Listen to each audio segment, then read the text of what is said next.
Friends, मैं हूं समीर। आप देख रहे हैं समाज खबर हिंदी टीवी न्यूज़। आज हम आए हैं गणेश नगर में। यहां के नगर सेवक हैं कमलेश यादव जी, जो काफ़ी अच्छा काम करे, ऐसा उन्होंने सर्वे किया। अभी हम इनके मुँह से सुनते हैं कि इन्होंने अब तक लोगों के लिए क्या क्या किया है जीतने के बाद, और लॉकडाउन में ये किस तरह से लोगों को, जो लोग परेशान, उनकी हेल्प कर रहे हैं। हमारे चैनल में सर आपका स्वागत है। हम जानना चाहते हैं आपसे, जब से लॉकडाउन हुआ है आप लोगों की किस तरह से हेल्प कर रहे हैं। नमस्कार। 24 तारीख से जब से लॉकडाउन घोषित हुआ है, उसके बाद 28 मार्च से मैंने 100 दिन तक 28 मार्च से लेकर के 5 जुलाई तक हमने यहाँ जनता किचन चालू किया था।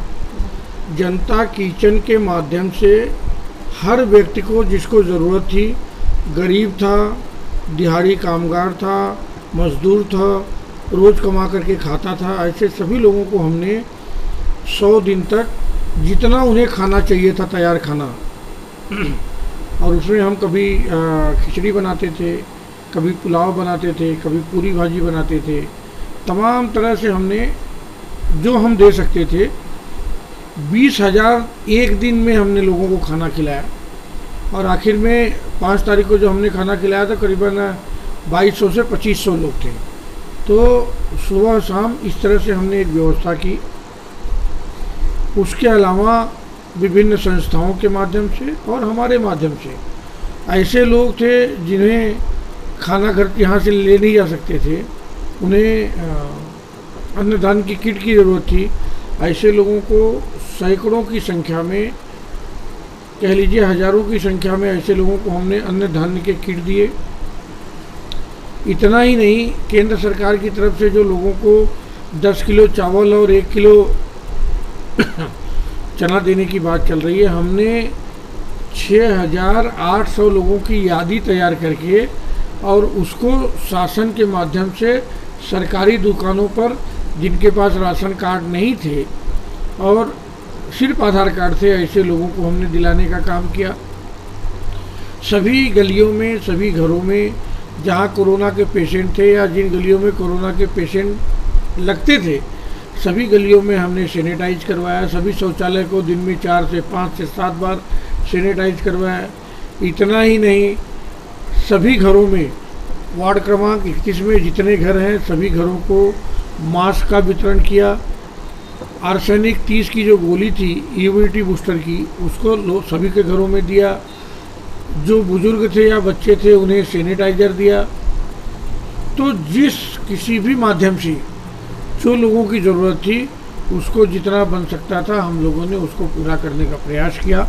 कभी हमें माननीय खासदार गोपाल शेट्टी साहब का, कभी हमें माननीय आमदार योगेश सागर साहब का, सभी का आशीर्वाद, प्यार, साहित्य सब कुछ मिलते रहा। इन सभी के नेतृत्व में, मार्गदर्शन में हम यहाँ तक लोगों की सेवा कर पाए हैं। और जैसे कि इस वक्त बताया जा रहा है कि स्कूल वाले जो हैं पेरेंट्स के ऊपर प्रेशर करें कि आप फीस भरिए, जबकि मार्च से सबके काम धंधे बंद हैं, तो वो लोग फीस कहाँ से भरेंगे? इसके बारे में कुछ बोलना चाहेंगे कि आप क्या करना चाहते हैं, सरकार से लोगों के लिए क्या मांग करेंगे? हमने सरकार से कहा है कि 2020-2021 के जो एकेडमिक ईयर हैं, उस साल तो आपको फीस लेना ही नहीं चाहिए। अब ऐसा लगता है कि शिक्षकों की पगार कैसे देंगे, उनकी स्कूल कैसे चलेगी। तो ऐसा कुछ है तो सरकार ने अनुदान दे करके या कुछ व्यवस्था करके ऐसे लोगों के स्कूल को चलाने में मदद करनी चाहिए।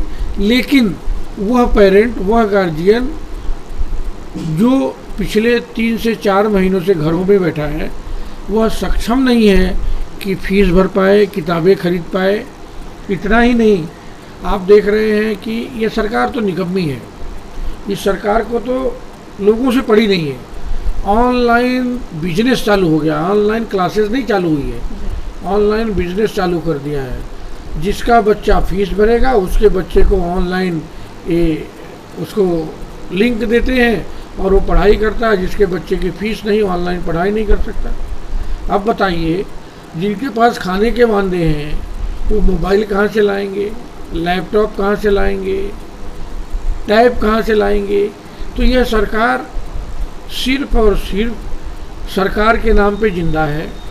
आम लोगों की जो ज़रूरतें हैं, आम लोगों की जो समस्याएं हैं उसको बैठ करके समाधान करने का ही सरकार के पास ना तो कोई नज़रिया है, ना तो ये काम कर पा रही है। उतना ही नहीं, आज आप देख रहे होंगे सरकार, उसका फर्ज बनता है कि लोगों की शिक्षा या तो तब तक जब तक आम जनजीवन सरल नहीं हो जाए, सुदृढ़ नहीं हो जाए, तब तक इस तरह के स्कूल कॉलेज नहीं खोलना चाहिए। लेकिन सरकार को लगता है कि चलाना ही चाहिए, ऑनलाइन एजुकेशन देने की ही ज़रूरत है, तो ऐसे लोगों के लिए आप व्यवस्था करिए। आप लोगों को राशन तो नहीं दे पाए, आप लोगों के बिजली के बिल तो नहीं माफ़ कर पाए, कम से कम लोगों के आप स्कूल में जो बच्चे पढ़ रहे हैं, आने वाले दिनों में देश के भविष्य हैं, उनको तो उनके स्कूल में पढ़ने की व्यवस्था करिए। जो ऑनलाइन आपने क्लासेस चालू की है, ऑनलाइन क्लासेस चलाने वाले लोगों को कंपलसरी करिए कि सबके आपको क्लास लेनी पड़ेगी, लिंक सबको भेजना पड़ेगा, उस बच्चे के पास पैसा है कि नहीं है। इसलिए यह सरकार, ये तिघाड़ी सरकार है। यह तिघाड़ी सरकार ना लोगों के हित का सोच पाती है, ना लोगों का हित कर पाती है, ना लोगों के हित में बात कर पाती है। इसलिए ऐसी सरकार का निषेध करते हैं और आने वाले दिनों में माननीय मुख्यमंत्री उद्धव जी ठाकरे से विनती करते हैं, आप अपनी सरकार में मंत्रिमंडल में ठहराव पास करिए कि 2020-2021 में कोई फीस नहीं देगा, जो भी व्यवस्थाएं बन पड़ेंगी वो राज्य सरकार उसको पूरा करेगी। जैसे कि प्राइवेट स्कूलों के ऑनलाइन चल रहे हैं, लेकिन गवर्नमेंट के सारे काम बंद है, तो क्या सरकार ये चाहती है कि जो अमीरों के खाली बच्चे पढ़े, गरीब के क्या बच्चे नहीं हैं? हमने पहले कहा ना, इस सरकार के पास नियोजन नाम की कोई चीज़ नहीं है, प्लानिंग नाम की कोई चीज़ नहीं है, व्यवस्था नाम की कोई चीज़ नहीं है। लोगों को ज़रूरत क्या है उसको समझता नहीं है, ज़रूरत क्या है उसको पूरा कर नहीं सकती है। इसलिए यह सरकार अमीरों की सरकार है। यह सरकार सिर्फ अमीरों की बात समझती है। यह सरकार ऐसे लोगों की बात समझती है जो लोगों का पैसा दे सकते हैं। इसलिए सरकार लोगों, जो गरीब लोग हैं, जो मेहनत कश लोग हैं, ऐसे लोगों की जो ज़रूरतें हैं, चाहे उनकी शिक्षा की हो, चाहे उनके रोज़गार की हो, चाहे उनके खाने की हो, पूरा नहीं कर पा रही है। तो आज हमने मुलाकात की कमलेश यादव जी से, जो कि नगर सेवक हैं बीजेपी के। इन्होंने बताया कि जो सरकार इस वक्त चल रही है राज्य की, वो बिल्कुल पूरी तरह से नाकाम है, जो किसी का ख्याल नहीं रख पा रही है, जो पैसे वाले लोग हैं उनका साथ देती है। जैसे बच्चों की स्कूल का फीस देखा जाए तो सिर्फ ऑनलाइन पढ़ाई हो रही है। जो प्राइवेट स्कूल में बच्चे हैं, सरकारी स्कूल पूरी तरह से बंद पड़े हैं। जहाँ पे सरकारी स्कूल है उसको क्वारंटाइन सेंटर बनाया गया है। क्वारंटाइन सेंटर, सर आपके एरिया में जैसे जो गणेश नगर है, यहाँ पे कितने कोरोना पेशेंट पाए गए हैं और कहाँ कहाँ पे इसके क्वारंटाइन सेंटर्स हैं? देखिए, कांदीवली में महानगर पालिका ने साई नगर में, कांदीवली ईस्ट में ठाकुर कॉम्प्लेक्स में, जो ICS कामगारों का अस्पताल है उसमें, शाही नगर में, और बंदर पखाड़ी का जो महानगर पालिका स्कूल है वहाँ, और हमारे पीछे रूपा रेल जो बिल्डिंग है, यहाँ क्वारंटाइन सेंटर और CC2 जो सेंटर है ये खोले हैं। लेकिन ये भी भ्रष्टाचार की ही भेंट चढ़ रही है। यहाँ लोगों को इतनी संख्या में लाया जाता है कि इनको खाने में कितना कमीशन मिलेगा, जो पेशेंट आएगा उसके दवाइयों में कितना कमीशन मिलेगा, ये सारी चीज़ें भ्रष्टाचार। अभी ये भ्रष्टाचार जो है उसकी स्मेल आने लगी है, दुर्गंध आने लगी है। ये जो सरकार है ना, जो सरकार में बैठे हुए लोग हैं, जो डेथ बॉडी होती है उसके लिए जो किट आती है उसमें कमीशन, 400-500 की किट इसको 6,000-7,000 में खरीदते हैं। ऐसी किट जो PPE किट है वो 400-500 में आती है, वो 2,000-1,500 में खरीदते हैं। सब चीज़ों में भ्रष्टाचार करते हैं। और ये आज तक, मार्च महीने के बाद आज तक ये एक कॉरपोरेशन नहीं लगा सके। ना कॉरपोरेशन की सभा लेते हैं, ना किसी समिति की सभा लेते हैं, ना प्रभाग की सभा लेते हैं। या डरते हैं, घबराते हैं कि अगर इनको सभा ले ली तो नगर सेवक इनकी पोल पट्टी खोल देंगे। इन्होंने जो कोरोना के नाम पे भ्रष्टाचार की मुहिम चलाई है। भ्रष्टाचार को जो इन्होंने अपने शरीर में ले रखा है, भ्रष्टाचार ही भ्रष्टाचार कर रहे हैं, उसकी पोल नहीं खुले, इसलिए महानगर पालिका से लेके समितियों की मीटिंग नहीं ले रहे हैं। ये तो सिर्फ और सिर्फ क्वारंटाइन सेंटर के नाम पे, CC2 सेंटर के नाम पे, दवाइयों के नाम पे भ्रष्टाचार की दुकान शिवसेना, कांग्रेस और राष्ट्रवादी के लोगों ने मिलकर के खोली है। मेरे वार्ड में क्वारंटाइन सेंटर नहीं है।